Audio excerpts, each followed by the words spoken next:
Welcome to Meenestham. Upcoming రివ్యూలోకి వెళ్ళిపోదాం. వైజయంతి జగదాత్రి మీద నిషికకి చాడీలు చెప్తూ ఉంటుంది. చూడమ్మి, ఆ జగదాత్రిని ఈ ఇంట్లో మనం ఒక ఆట ఆడుకోవాలి. నువ్వు పాత నిషిలాగే ఉండాలమ్మి అనగానే, ఇప్పుడు చూస్తారు కదత్తయ్య, లోపలికి రండి అని చెప్పి నిషి వైజయంతి లోపలికి వస్తారు. చిలకమ్మ అందరికీ కాఫీలు ఇస్తూ ఉంటే, అమ్మా మీకు కూడా కాఫీ తేవాలా అని అడుగుతుంది. నువ్వు అవసరం లేదు, ఏ జగదాత్రి కాఫీ తీసుకురావే అనగానే, ఇంతలో కౌశికి, అదేంటి చిలకమ్మ కాఫీ ఇస్తానంటుంది కదా, ఇప్పుడు జగదాత్రి ఎందుకు కాఫీ నీకు అందివ్వాలి అనగానే, ఎందుకు వదినా, వీళ్ళు ఇంట్లో పని వాళ్ళే కదా, పని వాళ్ళకే నేను చెప్పాను ముందు కాఫీ తీసుకురావే అని అంటూ ఉంటుంది. ఇక నిషి వైజయంతి, అబ్బా ఇప్పుడు నాకు సంతోషంగా ఉండాలి, వీళ్ళిద్దరూ ఇలాగే ఉండాలి అని చెప్పి మనసులో అనుకుంటుంది.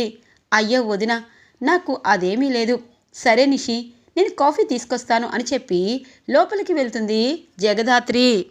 ఇది ఇలా ఉండగా మీనన్ సిల్కీని చంపేసి జేడీ కేడీ వైపు నుండి ఇక దూరంగా వెళ్ళిపోతారు. తను కిడ్నాప్ చేసిన స్టూడెంట్స్ అందరికీ మత్తు టాబ్లెట్లు వేసి ఇంకొక 11 మందిని కిడ్నాప్ చేసి మొత్తం అందరి ఆర్గాన్స్ తీసేసి ఇక కొన్ని వేల కోట్లని సంపాదించాలని చెప్పి ఇక ఒక పెద్ద ఆయనకి చెప్తూ ఉంటారు మీనన్. అవతల ఆ పెద్ద ఆయన మనకి కనిపించరు. చూడు మీనన్, ఇది 100 కోట్ల డీల్. నా దగ్గర కూడా కొంతమంది పిల్లలున్నారు, వీళ్ళందరి ఆర్గాన్ బాడీలన్నీ ఇక గుండె కిడ్నీ ఇవన్నీ తీసేసి మనం యుఎస్ వైపు అలాగే ఫారిన్ వైపు ఇలా అన్నీ అమ్మేశాము అంటే 100 కోట్లు మన అకౌంట్లో పడిపోతాయి. అలాగే ఇప్పుడు నా మీద ఎవ్వరికీ డౌట్ రాదు. అందుకే నా ఫామ్ హౌస్కి నీ దగ్గర ఉన్న పిల్లల్ని అలాగే ఇప్పుడు రీసెంట్గా ఒక 11 మందిని కిడ్నాప్ చేస్తావు కాబట్టి వాళ్ళందరినీ, నా దగ్గర ఉన్న కొంతమందిని అందరినీ నా ఫామ్ హౌస్కి తరలించు. నా ఫామ్ హౌస్లో అండర్ గ్రౌండ్ టన్నల్ ఉంది, అక్కడ ఎవ్వరికీ కనీసం కొంచెం కూడా క్లూ ఉండదు. ఏదైనా వస్తే పైనే చూస్తారు, కింద అంత సొరంగ మార్గంలో పెద్ద ఫామ్ హౌస్ ఉందని ఎవరికీ తెలీదు, అక్కడే దందా నడుస్తుంది. నువ్వు ఇంకొకసారి ఆ జేడీ కేడీ వైపు మళ్లించాలని చూస్తే నిన్ను కూడా చంపేస్తాను మీనన్ అని చెప్పి ఆ పెద్ద ఆయన చాలా స్ట్రాంగ్గా వార్నింగ్ ఇచ్చి ఇక మీనన్కి తన ఫామ్ హౌస్కి పిల్లల్ని తరలించమంటారు. ఇక మీనన్ అందరికీ స్లీపింగ్ ట్యాబ్లెట్లు వేసి ఇక చాలా జాగ్రత్తగా ఇంకొక 11 మందిని కిడ్నాప్ చేస్తారు. ఆ 11 మందిలో శ్రీవల్లి కూడా ఉండడంతో ఒక్కసారిగా శ్రీవల్లి ఉలిక్కి పడుతుంది. ఇదేంటి, నన్ను కిడ్నాప్ చేశారు, వీళ్ళెవరు అని చెప్పి భయపడుతూ ఉంటుంది శ్రీవల్లి. శ్రీవల్లి సుధాకర్ ఫ్యామిలీకి చెందిన అమ్మాయి అని మీనన్ గుర్తుపట్టడు. మీనన్ చాలా పగడ్బందీగా ఒక అట్టిపళ్ళు లారీ కింద ఇక వీళ్ళందరినీ ఇక పడుకోబెట్టి ఆ లారీ పైన అట్టిపళ్ళు వేసి పైన అట్టిపళ్ళు ఉన్నట్టు కింద వీళ్ళు ఉన్నట్టు చేసి ఎవరికి డౌట్ రాకుండా ఆ పెద్ద ఆయన ఫామ్ హౌస్కి వీళ్ళందరినీ తరలించేస్తారు. ఇక ఇటువైపు శ్రీవల్లికి భయంగా అనిపిస్తుంది. శ్రీవల్లి ఒక్కదానికే వాళ్ళు మత్తు టాబ్లెట్లు ఇవ్వడం మర్చిపోవడంతో, అమ్మో వీళ్ళు ఎక్కడికో తీసుకొస్తున్నారు, నేను కూడా వీళ్ళలాగే స్లీపింగ్ ట్యాబ్లెట్లు వేసుకున్నట్టు నటిస్తాను అని చెప్పి తను కూడా కళ్ళు మూసుకుని ఉండడంతో మీనన్ ఫామ్ హౌస్కి అందరినీ తరలిస్తారు. ఒక 5గురు ఫేమస్ డాక్టర్లని ఇక ఆ ముసలాయన పంపించడంతో ఇక వీళ్ళందరూ మత్తులో ఉండడంతో అందరికీ ఒక్కొక్కరిగా ఇక కన్ను కిడ్నీలు తీసేయాలని ఇక అక్కడున్న వాళ్ళందరి దగ్గరికి వస్తూ ఉంటారు ఆ 5 డాక్టర్స్. అప్పుడు శ్రీవల్లికి అర్థమవుతుంది, అంటే ఇక్కడేదో పెద్ద దందా జరుగుతుంది, ఇప్పుడు ఎలా, నేను చనిపోబోతున్నానా, మా అమ్మ అలాగే నా వాళ్ళని చూడకుండానే నేను చనిపోవాలా, అసలు నేను మార్కెట్కి వచ్చినట్టు ఎవరికీ తెలీదు, అలాగే అమ్మకి మాత్రమే తెలుసు, చిలకమ్మకు కూడా తెలుసు, వాళ్ళు నా గురించి వెతుకుతారేమో అని చెప్పి అప్పుడు ఖచ్చితంగా నేను వాళ్ళకి ఈ విషయం చెప్పాలి, ఇప్పుడు నేను ఫోన్ చేస్తే తెలిసిపోతుంది అని చెప్పి శ్రీవల్లి భయంగా అక్కడున్నదంతా చూస్తూ దొంగచాటుగా తన సెల్ ఫోన్ని ఓణీకి అడ్డుపెట్టి అక్కడున్న ప్రతిదీ వీడియో తీస్తూ ఉంటుంది. పాపం శ్రీవల్లి, నేను చనిపోయినా వీళ్ళందరి భాగోతం ఖచ్చితంగా బయటికి రావాలి, అలాగే జేడీకేడీకి ఈ వీడియో చేరాలి అని చెప్పి పాపం శ్రీవల్లి తన ప్రాణానికి తెగించి అక్కడున్న వీడియోని మెల్లమెల్లగా తీస్తూ ఉంటుంది. ఇది ఇలా ఉండగా జగదాత్రి అందరికీ కాఫీ ఇస్తుంది. ఏంటే కాఫీ నీళ్ళలా ఉంది అనగానే, చూడు నిషి, నువ్వు ఎలా తాగుతావో అలాగే ప్రతిరోజు చేస్తున్నాను. నువ్వు కావాలని నన్ను ఇలా మాట్లాడద్దు. చూడు నిషి, నువ్వు నా చెల్లెలివి, నేను నీ అక్కని. నీకు ద్రోహం చెయ్యాలని నేనెప్పుడూ అనుకోను. అది నువ్వు గమనిస్తే చాలు. వదిన, భోజనం రెడీ అయ్యింది, అలాగే టిఫిన్ కూడా రెడీ అయ్యింది. కానీ శ్రీవల్లి ఎక్కడికి వెళ్ళింది వదిన అనగానే, శ్రీవల్లి మార్కెట్కి వెళ్ళింది అని అంటుంది చిలకమ్మ. ఇక మార్కెట్కి వెళ్ళి చాలా టైం అయి ఉండదు కదా, ఇంకా రాకపోవడం ఏంటి? ఏంటో అత్తయ్య, ఈ మధ్య శ్రీవల్లికి ఇలా టైం సెన్స్ లేకుండా పోయింది. ఇదంతా ఈ కేదార్ జగదాత్రి వల్లే.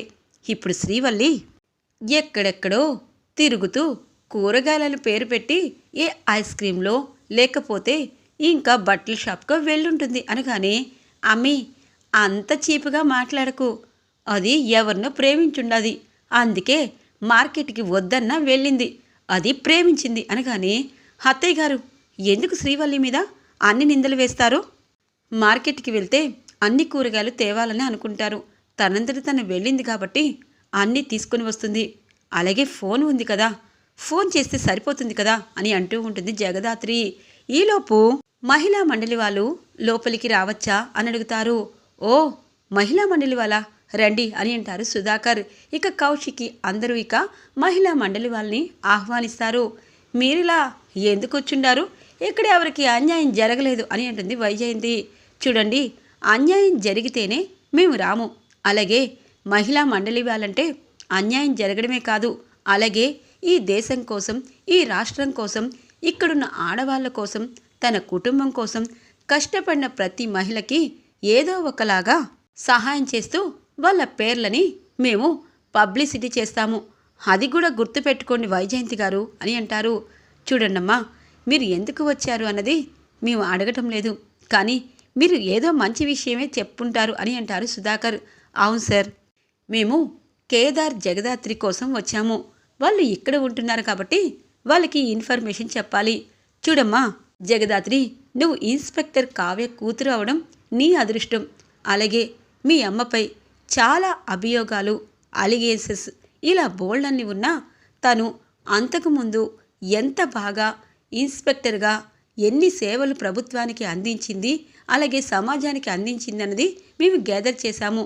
తనకి మేము అవార్డు ఇవ్వాలనుకుంటున్నాము. అలాగే తను అనుకున్న ఆశ్రమం తన పేరు మీదే పెట్టాలని మా మహిళా మండలి నిర్ణయించింది.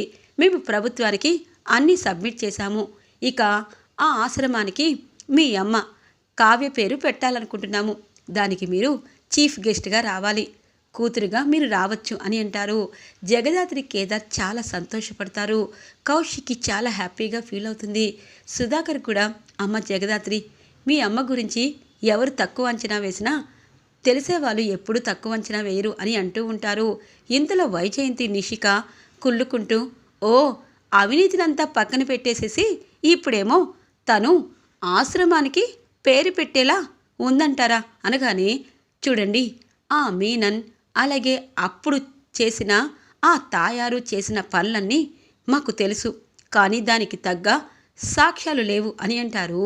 ఇక అక్కడికి వచ్చిన మహిళా మండలి వాళ్ళు, ఓ, సాక్ష్యాలు లేవు కాబట్టి ఆవిడ మహాత్మురాలు అని చెప్పి అంటారన్నమాట అనగానే, నిషి, అమ్మ గురించి మాట్లాడద్దు, మా అమ్మ ఎటువంటిది అన్నది తెలిసిన వాళ్ళకు తెలుసు, చాలా సంతోషంగా ఉంది అని చెప్పి అంటూ ఉంటుంది.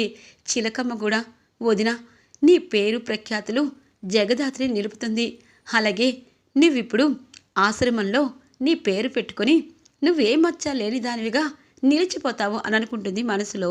ఇక చిలకమ్మ కరెక్ట్గా అప్పుడే బెయిల్పై ఇక హోమ్ మినిస్టర్ తాయారు కౌశికి ఇంటికొస్తుంది. హలో జగదాత్రి కేదార్ కౌశికి, మీకంత లేదు, మీ అమ్మ గురించి నాకు తెలుసు. ఆ ఆశ్రమం ఎప్పటికీ నాదే అవుతుంది. ఇప్పుడు మీ అమ్మ అవినీతి అలాగే ఉంది అని అంటుంది. ఇక అక్కడున్న వాళ్ళంతా వాళ్ళమ్మ అవినీతి చేయలేదని సాక్ష్యాలు జగదాత్రి కేదార్ చేస్తారని మాకు తెలుసు అనగాని, ఓ మహిళా మండలి వాళ్ళకి అన్నీ తెలుసు కదా, వాళ్ళమ్మ చేసిన అవినీతిని కూడా అందరి ముందు పెట్టండి అని అంటుంది ఇక తాయారు. ఇక తాయారుని చూసి కోపం వస్తూ ఉంటుంది. హలో తాయారు గారు, రండి రండి కూర్చోండి అనగానే, మీరు బెయిల్పై ఎప్పుడు బయటకు వచ్చారు అని అంటారు కేదార్. నేను కూడా ఎవరో తప్పుడు సమాచారం ఇచ్చారు అనగానే, ఓ మీరు చేసిన విషయాలన్నీ తప్పుడుగా వెళ్ళాయని అరెస్ట్ అయ్యారు. మా అమ్మ నీతి నిజాయితీగా ఉన్న ఎవరో నీలాంటి పనికి మాలిన వాళ్ళు ఇరికించారని మేమంటాము అనగానే, జగదాత్రి అనగానే, చూడండి మీరు అవినీతిలో మునిగి తేలారని ఈ రాష్ట్రానికి తెలిసి వెళ్ళి జైల్లో కూర్చున్నారు. ఇప్పుడు వాళ్ళ కాళ్ళు వీళ్ళ కాళ్ళు పట్టుకొని బెయిల్పై వచ్చారు. ఇప్పుడు మా అమ్మ లాంటి నీతి నిజాయితీ పర్రాల గురించి నీ నోటి వెంట మాట వస్తుంటే నా రక్తం సలసలలాడుతుంది. ఆ ఆశ్రమానికి మా అమ్మ కావ్య పేరే పెడతాము. అలాగే మా అమ్మ అవినీతి చేసిందని చాలామంది మీనన్ నువ్వు అంటున్నారు. మీ ఇద్దరి గురించి కూడా బయటికి లాగుతాము.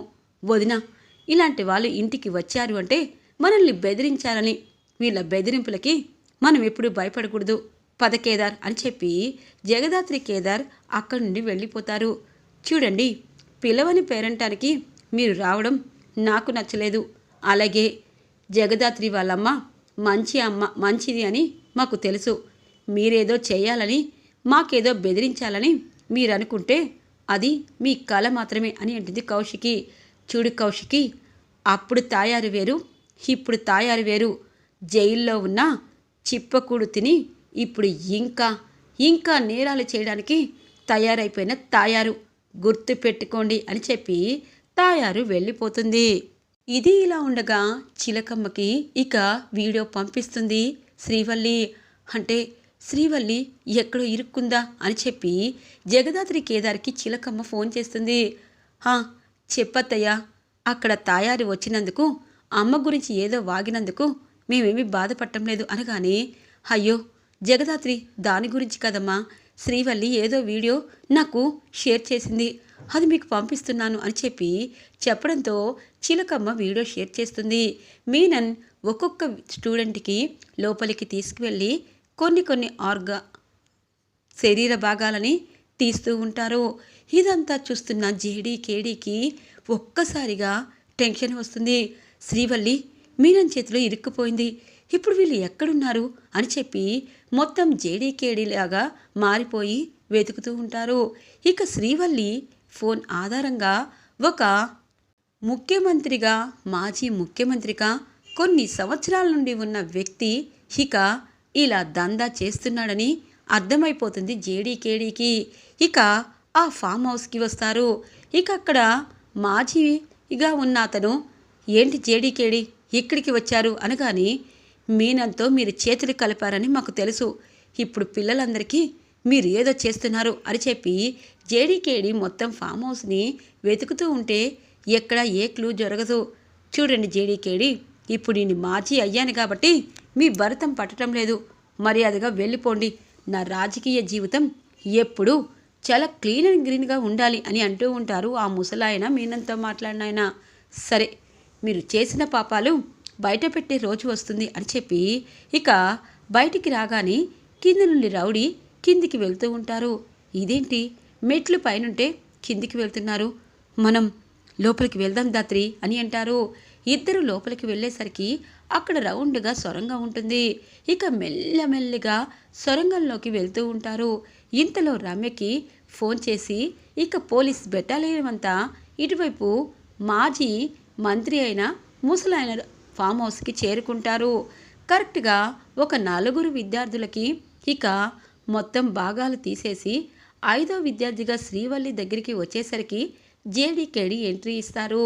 ఇక మీనన్ భరతం పట్టి అక్కడున్న పిల్లలందరినీ సేవ్ చేసి బయటికి తీసుకొచ్చి మీనన్తో చేతులు కలిపిన మాజీ పెద్ద ఆయన అని చెప్పి ఇక మొత్తం ఇక మీడియా అందరికీ చెప్పి పిల్లలందరినీ సేవ్ చేస్తారు. శ్రీవల్లి వల్ల ఇక జేడీకేడీకి ఒక మంచి కేసుని డీల్ చేసే అవకాశం వచ్చినందుకు హ్యాపీగా ఫీల్ అవుతారు. ఈరోజు రివ్యూ ఇలా ఇంట్రెస్టింగ్గా ఎండ్ అవుతుంది ఫ్రెండ్స్. రాబోయే రివ్యూ కోసం మా ఛానల్ని సబ్స్క్రైబ్ చేసుకోండి. Thanks for watching friends.